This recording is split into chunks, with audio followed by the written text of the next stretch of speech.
Assalamu alaikum dear students, I am Anjum Shafiq, your biology teacher for grade 10, and today we are going to discuss binary fission as well as we will discuss the multiple fission. So let's move to the board. So dear students, methods of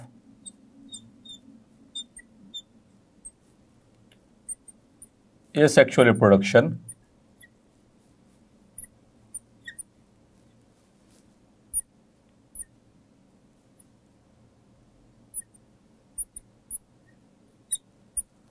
और उसमें हम discuss कर रहे हैं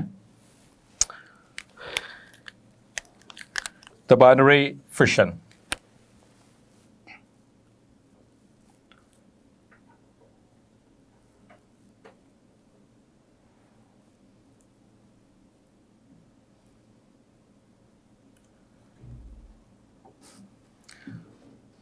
सो in the previous lecture हमने दो organisms के अंदर बाइनरी फिशन को डिस्कस किया था।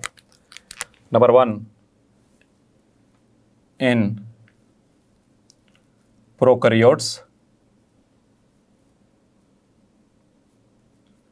and number 2 in the unicellular eukaryotes.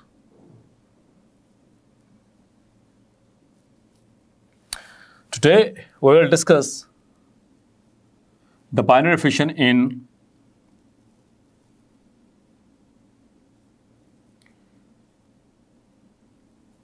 multicellular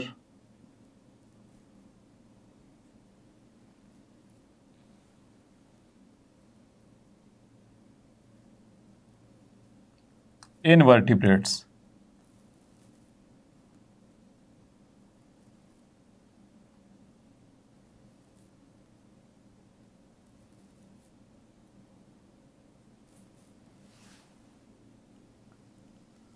so dear students, multicellular eukaryotes में क्योंकि जो प्रोकैरियोट्स होते हैं dear students, they are not multicellular, वो मल्टीसेलुलर होते नहीं हैं, तो सिर्फ यूकैरियोट्स होते हैं जो कि मल्टीसेलुलर हो सकते हैं। क्योंकि प्रोकैरियोट्स में वो कॉलोनियल हो सकते हैं लेकिन मल्टीसेलुलर नहीं होते। मल्टीसेलुलर मीन्स के ऐसे ऑर्गेनिजम्स जिनकी बॉडी एक से ज़ायद सेल से मिलकर बनी हुई हो, उनको हम कहते हैं मल्टीसेलुलर ऑर्गेनिजम्स। एंड यूकैरियोट्स की हम बात पहले से कर चुके। अब जो मल्टीसेलुलर यूकैरियोट्स हैं उसमें भी दो डिविजन्स हैं, एक होती हैं वर्टिब्रेट्स और दूसरे होते हैं इनवर्टिब्रेट्स। तो डियर स्टूडेंट्स, बाइनरी फिशन जो होती है वो इनवर्टिब्रेट्स में होती है। तो what is the basic difference between vertebrates and invertebrates? Dear students, hopefully most of them you will be knowing that invertebrates, these are the animals or these are the organisms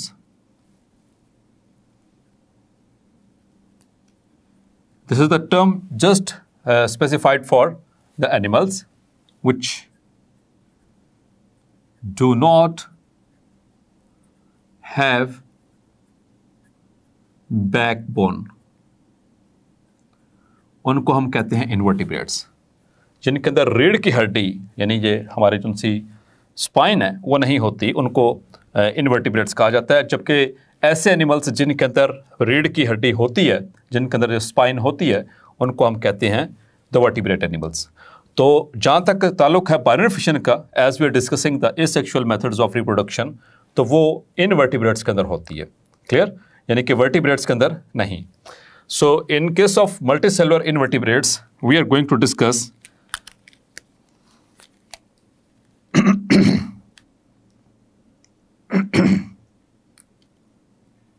we are going to discuss binary fission in planaria.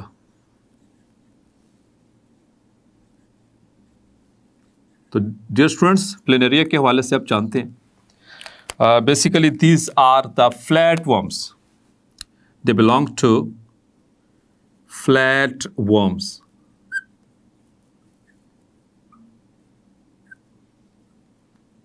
अब flatworms किसे कहते हैं? Flat का मतलब समझते हैं, बिल्कुल ऐसे पेपर की तरह, जैसे पेपर फ्लैट होता है इस तरह से बिल्कुल फ्लैट। इनकी बॉडी जो होती है वो डोर्सो वेंट्रली कंप्रेस्ड होती है, ऐसे ऊपर से नीचे ऐसे पिच की हुई होती है और बिल्कुल ऐसे पेपर की तरह फ्लैट होती है। जो फ्लैटवर्म्स होते हैं, इस वजह से इनको हम कहते हैं the flatworms. Clear? Dear students, जो फ्लैटवर्म्स हैं इनकी बॉडी जो होती है ये मल्टी सेलुलर होती है। इनके अंदर जो प्लेनेरियन है, प्लेनेरिया, जो कि आपने देखा भी होगा, इट इज़ लाइक दिस। इसकी पेरेंट बॉडी पहले बना लेते हैं।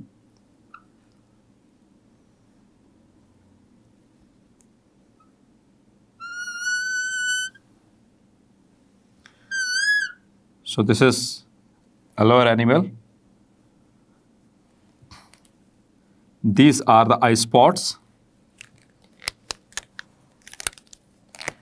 ये वाला जो रीजन है इसका, this one, this is called as its head. इसके दो मेजर पार्ट्स हैं, और ये वाला जो रीजन है इसे कहते हैं tail. और ये इसके अंदर मौजूद हैं eye spots. ये आइज नहीं है, लेकिन इनको आई स्पॉट्स कहा जाता है। ये they are visible with the naked eye, और मतलब कि इनका काम वो लाइक जैसे कि हमारी आंखें जो हैं वो लाइट को सेंस कर रही होती हैं, तो ये भी इनके अंदर ये उसी तरह से लाइट को सेंस करने के लिए अल्लाह ताला ने इनके अंदर रखे हैं हेड रीजन के अंदर। तो dear students,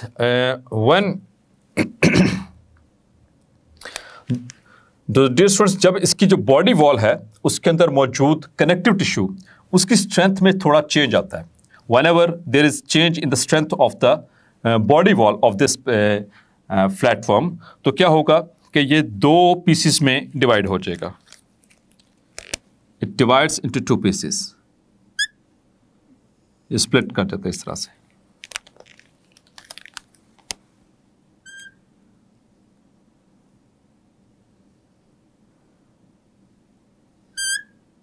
So like this, एक पोर्शन इसका ये इसमें स्प्लिट कर गया, and here is it's remaining portion, ये इसका टेल वाला पोर्शन। तो इस दो हिस्सों में ये डिवाइड हो जाएगा। और इसका रीज़न मैंने आपको बता दी कि इसकी जो बॉडी वॉल होती है उसमें मौजूद जो कनेक्टिव टिश्यू होता है उसकी स्ट्रेंथ थोड़ी चेंज हो जाती है, जिसकी वजह से ये इस तरह से दो हिस्सों में टूट जाएगा। नाउ व्हाट हैपन्स कि जो से ये ऊपर वाला हिस्सा और जो नीचे वाला हिस्सा, जहां से ये स्प्लिट हुआ दो हिस्सों के अंदर, जो रिमेनिंग पोर्शन होगा वो रीजनरेट कर देगा। सो लाइक दिस, इतना हिस्सा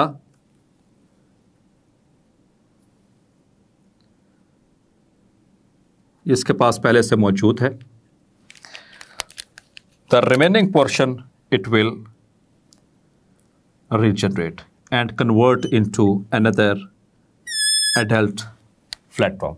इसी तरह से इस हिस्से का क्या होगा, ये वाला इसका पास पहले से मौजूद है, यानी कि टेल वाला पोर्शन इसके पास पहले से मौजूद है।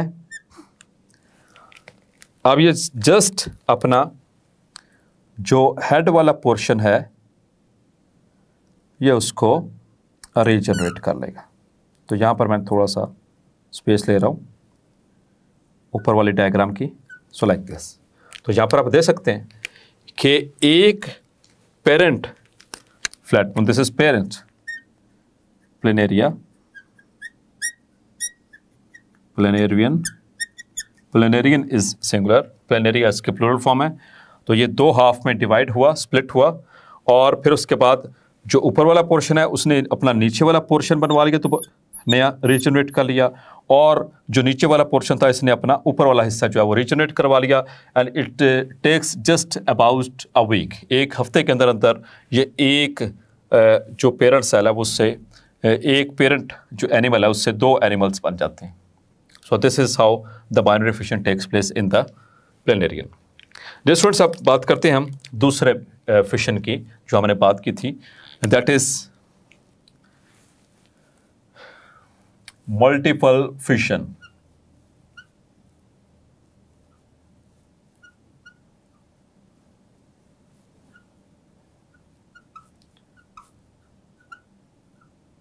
सो इसमें आपको कंपैरिजन भी आ सकता है, इसमें कि compare the binary fission and multiple fission. तो मल्टीपल फिशन भी यूकैरियोट्स में होती है, और इससे पहले जो हमने प्रीवियस लेक्चर के अंदर एग्जांपल पढ़ी थी अमीबा की, ये अमीबा के अंदर होती है आमतौर पर। अच्छा डियर स्टूडेंट्स, यहाँ पर एक चीज़ रह गई, वो आपको बताता चलता हूँ कि जो बाइनरी फिशन है एक तो हो रही है ये फ्लैटफॉर्म्स के अंदर, इसके अलावा it also takes place in the echinoderms. हमारी बुक में एक वर्ड मौजूद है एकाइनोडर्म्स।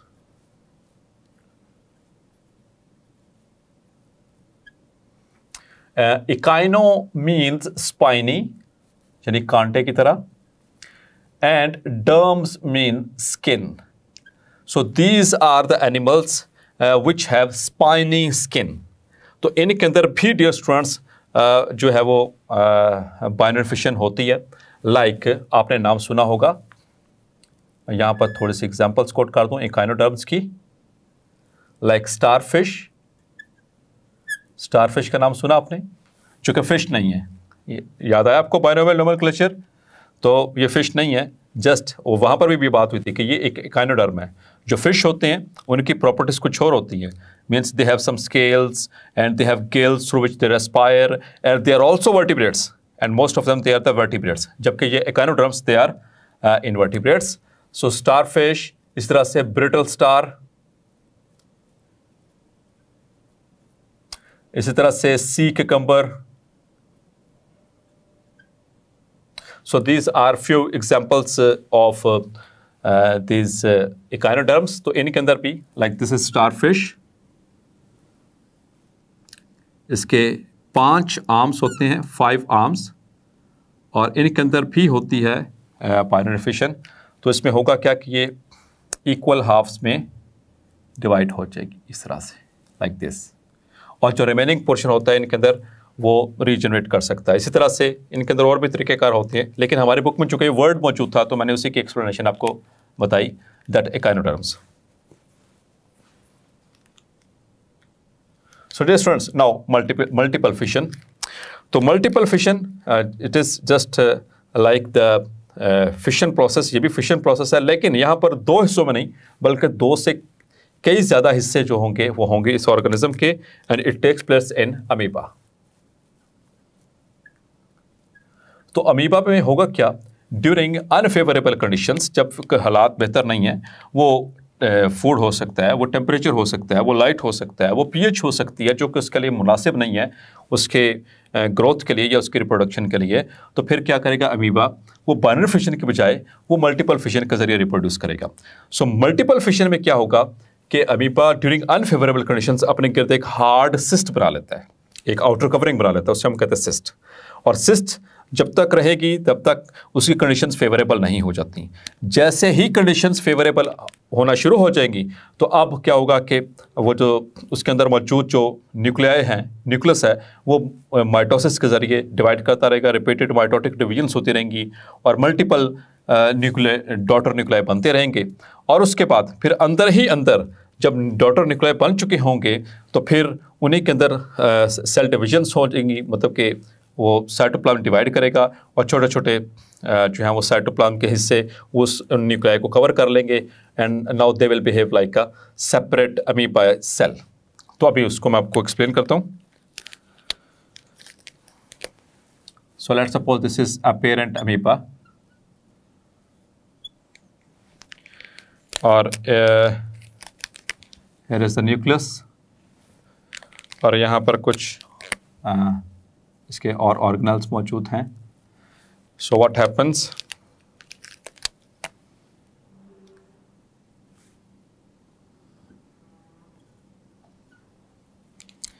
कि इसके गिर्द बनना शुरू हो जाएगी फर्स्ट ऑफ ऑल सिस्ट, दूसरा से सिस्ट बनना शुरू हो गई, और ये सिस्ट बनती रहेगी during the unfavourable conditions.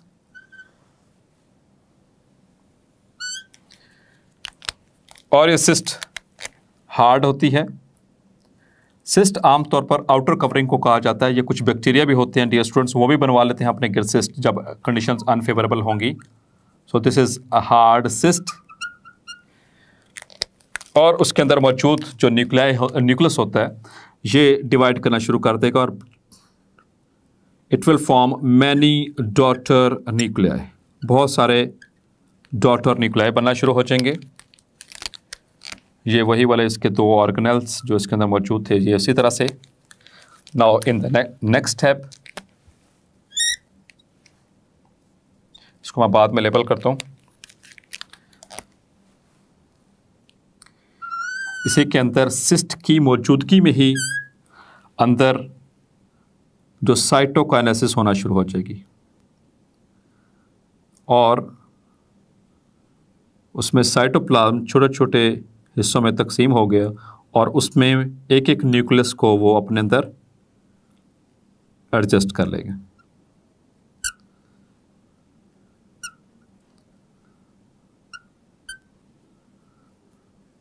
Like this. तो सिस्ट इज प्रेजेंट स्टिल, ये सिस्ट मौजूद है उनके ऊपर और जो ये न्यूक्लियाई थे डॉटर न्यूक्लियाई वो हर एक के अंदर मौजूद होंगे। So here the cytokinesis is taken place and eventually क्या होगा डियर स्टूडेंट्स कि जब ये सिस्ट जो है वो रप्चर करेगी so many amoebae will be released. Now in this diagram you can see the cyst has been ruptured. Cyst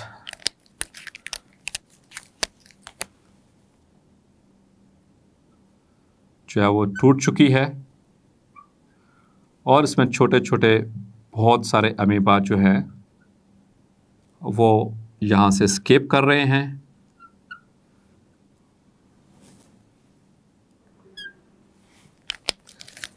Each of which having the daughter nucleus which is identical to its parent, जो कि इसके parent के बिल्कुल identical होगा। So here we go.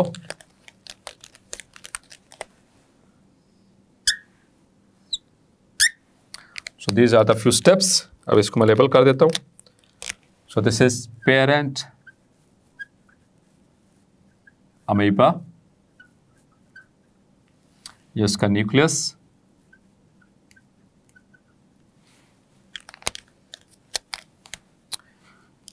और यहां पर आप देख सकते हैं सिस्ट फॉर्मेशन स्टार्टेड, यहां पर स्टार्ट हो चुकी है और यहां पर सिस्ट बन चुकी है।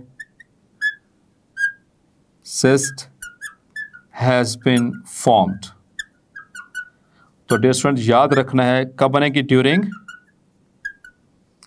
Unfavourable conditions.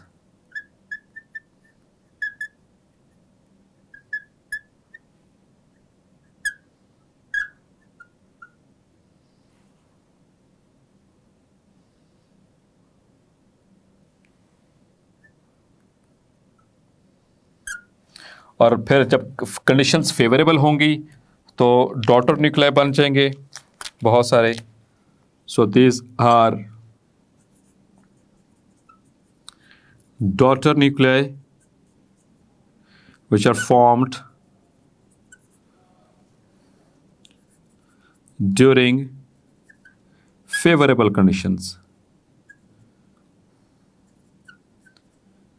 Dear students favourable और अनफेवरेबल का कंसेप्ट क्लियर हुआ कि मीन्स कि उनको रिप्रोड्यूस करने के लिए पीएच की डेफिशिएंसी हो सकती है, कोई इसमें चेंजेस आ सकती हैं, कोई लाइट की इश्यूज हो सकते हैं, कोई टेम्परेचर इशू हो सकता है, कोई फूड का इशू, फूड स्ट्रेस हो सकती है, कोई वाटर की जो है वो स्ट्रेस हो सकती है। So any kind of the unfavourable condition. तो जैसे ही उसको मिल जाएगी उसके बाद जो ये डॉटर जो ये पेरेंट न्यूक्लियस है ये डिवाइड करेगा और उससे बहुत सारे डॉटर न्यूक्लियाई बनाएगा। फिर यहाँ पर क्या हो रहा है, here the cytokinesis has taken place, means के यहाँ पर देख सकते हैं कि the cytoplasm divided, each carrying one daughter nucleus, and here the cyst has been ruptured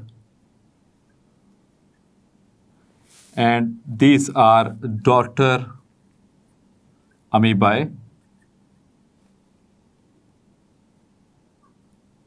released. So this is how multiple fission takes place.